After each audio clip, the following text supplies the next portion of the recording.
Yo, guys, how you doing? We're going to carry on with our Danish Gambit series, but we're going to take a little bit of a detour, okay? And I'll explain why. So, I didn't sleep very well last night. I'm lying in bed about midnight. And you know how when you lie in bed and you go, is there like a full Danish version of the Smith-Morrish Gambit, you know?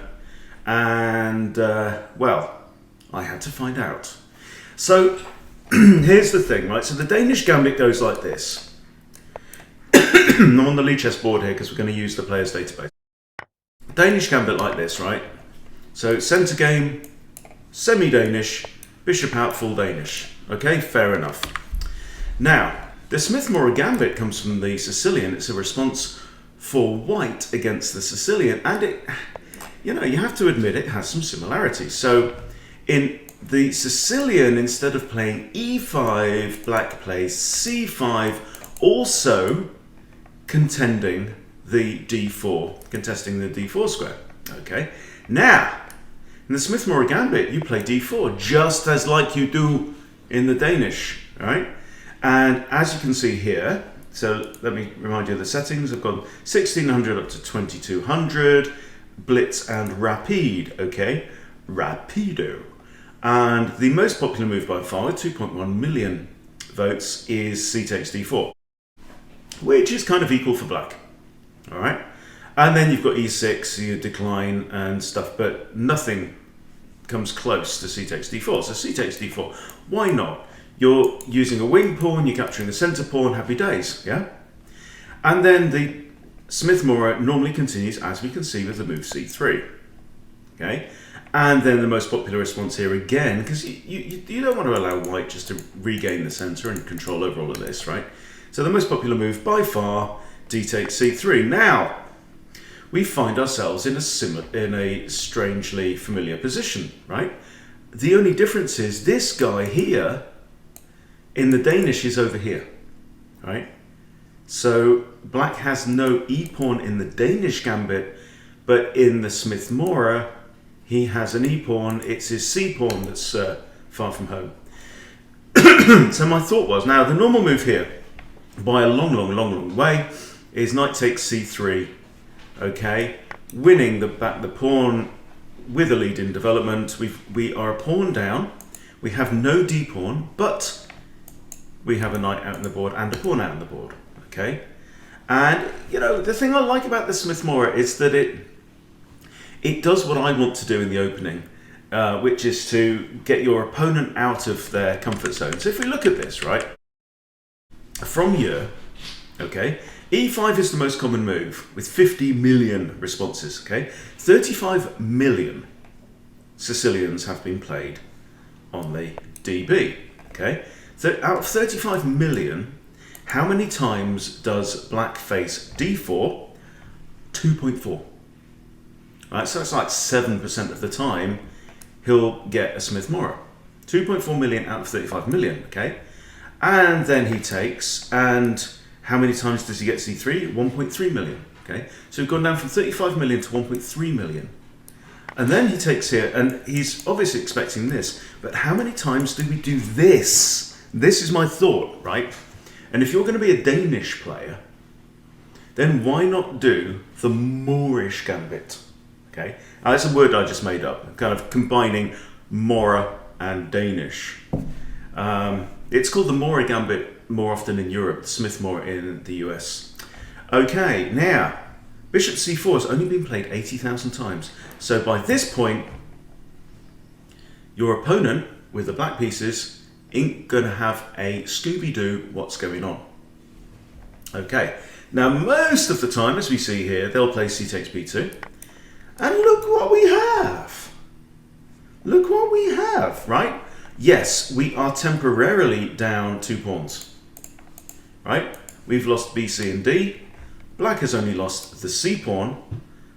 However, which is, you know, similar to the Danish.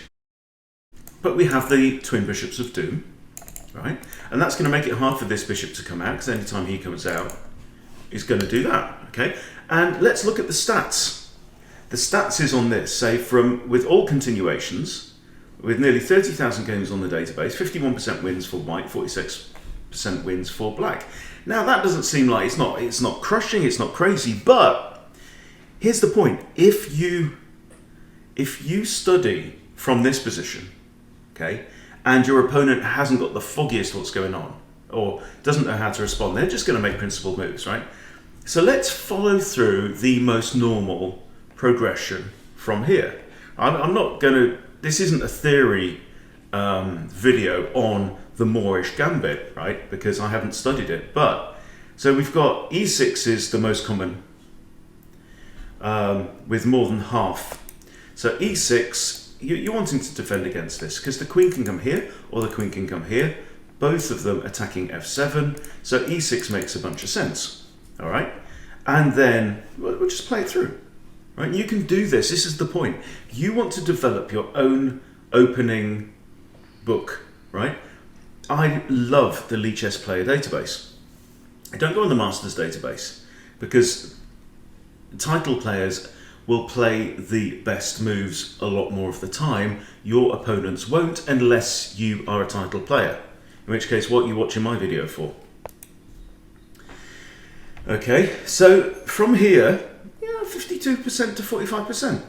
You know, so we're in the game. We have a slight edge, of course we do, because we've got 3 pieces developed, 1, 2, 3, against a big fat for black. Right? Everything still is like he's setting up for the next game.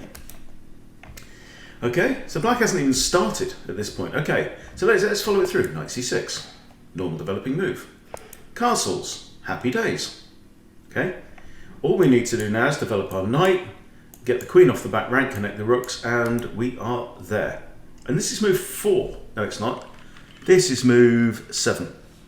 Okay, because we've taken a sideline. Right, let's carry on. Knight f6. Okay. e5. Hitting the knight. Very, very normal. Right, we play this a lot in the Danish when that knight comes out to f6. The pawn's on e4. Hit the knight. Okay. Knight goes to g4. h3. Hit him again. Bad horsey, right? Then we develop our knight to c6, blah, blah, blah. And now we're 56% of the time we're winning. Okay, he plays bishop to e7. Note that this pawn is now undefended. Our knight comes into e4, black castles. Boom, knight d6, right in black's face. Now, just take a look at this bullet. I mean, I like this. I like this. In fact, from this position, black wins more of the time. So, knight to d6 is not the best move here. g4, however, has won 14 games out of 20. g4, that's also aggressive, right? So this is how you use the player's database, right? You're looking for lines that aren't necessarily the most obvious, the most natural, the most expected, right? And you're going to go, oh, I'm going to pick that line, right? And I'm going to find out why that line wins 70% of the time. And I'm going to remember it. And I'm going to beat my opponents with it, right? So it's all very, very straightforward. So let's promote this variation. Okay. d4, takes. And, yeah. I might do a series of videos on the regular Smith-Morra, right? Because knight takes c3 wins 52% of the time. Bishop c4 wins 49 against 47. But I kind of like it, And you're in familiar territory, or you know what to look out for. You know some of the patterns already if you're a Danish player, and I think this makes a lot of sense. If you're going to play e4, the 2 most common responses you are going to get is you're going to get e5 at this level and you're going to get c5 at this level. So why not find openings that share some kind of family resemblance? So that's my thought on it. Anyway, so I might do a little bit more work in this. But I think the takeaway is, if you are inspired to go full Viking, Berserk, and take on the Danish Gambit, which I'm absolutely loving. I did lose a couple of games last night against like 1600 rated players, both of which I think I had an advantage, but hey. Every game's a lesson, every game's an opportunity to study and get better. And also don't play late at night. if you're tired. Stupid. Okay.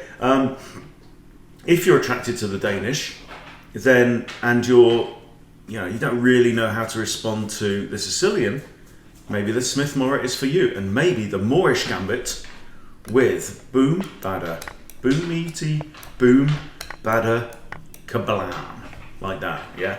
And we are in very familiar territory. In fact, our setup is exactly the same as it is in the Danish. The only difference is this guy is here instead of over here. And that means that black does get to block this, right? But it may mean other things as well, so we shall explore that. So that's all I have to say about that. Thanks for watching. See you guys very soon.